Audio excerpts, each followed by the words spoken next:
మాజీ మంత్రి శ్రీనివాస్ గౌడ్ బీజేపీలో చేరుతున్నారని చెప్పడం ప్రతిపక్షాల కుట్ర అన్నారు మహబూబ్ నగర్ బీజేపీ ఎంపీ అభ్యర్థి డీకే అరుణ.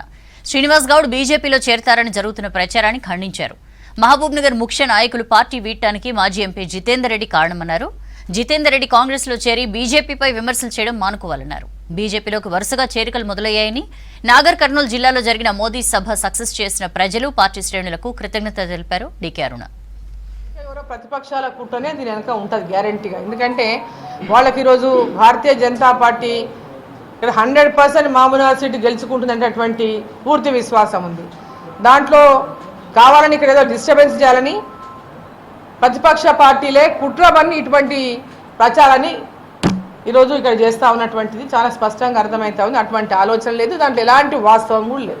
బుధవారం నుంచి కూడా పెద్ద ఎత్తున మళ్ళీ చేరికలు ఆయా నియోజకవర్గాల వారీగా లేదా మండల కేంద్రాల వారీగా కూడా జాయినింగ్ ప్రోగ్రాంలు ఉండబోతున్నాయి. వాళ్ళు ఏడ ఉంటే ఆ పార్టీని వాళ్ళు మెచ్చుకోవడం అనేది అంటే సరే మామూలు విషయం అయితే సరే, ఎవరికి ఇష్టం ఉన్నా కూడా వాళ్ళు ఉండొచ్చు. వారి యొక్క అభిప్రాయం, వాళ్ళు ఏ పార్టీలో పోవాలనుకుంటే ఎవరైనా వాళ్ళ సొంత అభిప్రాయం అది.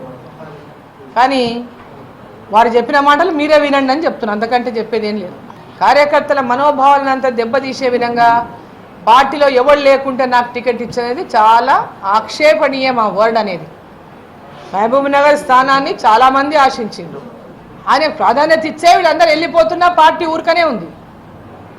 సో ఈరోజు ఎవరు లేక మాకు టికెట్ ఇచ్చి అనడము అది తీవ్ర ఆక్షేపణీయము, దానికి తీవ్రంగా ఖండిస్తున్నా. అసెంబ్లీ కూడా నేను పోటీ చేస్తాను అడిగిన మహబూబ్ నగర్ అసెంబ్లీకి. ఎందుకంటే మహబూబ్ నగర్ ప్రజలంతా కూడా ఇక్కడ మంత్రి గారిని ఓడించాలంటే బలమైనటువంటి వాళ్ళు ఉండాలని అంటే నన్ను అందరూ కంటెస్ట్ చేయమని అందరూ అడిగిరు. పార్టీ ఎక్కడ అన్యాయం చేసింది చెప్పండి వారికి? ఒకటే పేరు సెకండ్ లిస్ట్లో ఇచ్చిండ్రు. అప్పుడేమో నా యొక్క ఇదెంతుందో చూపించినా అని ఒక దిక్కు మాట్లాడతారు, మళ్ళీ ఒక దిక్కేమో ఇట్లా మాట్లాడతారు. ఇది సరైంది కాదు. భారతీయ జనతా పార్టీని విమర్శించడం అనేది వారి యొక్క అంత పెద్ద ఎత్తున పార్టీని ఇక్కడ ఈ పార్టీ మీకు గౌరవం ఇచ్చినా ఆ విధంగా మాట్లాడడం మటుకు సరిగా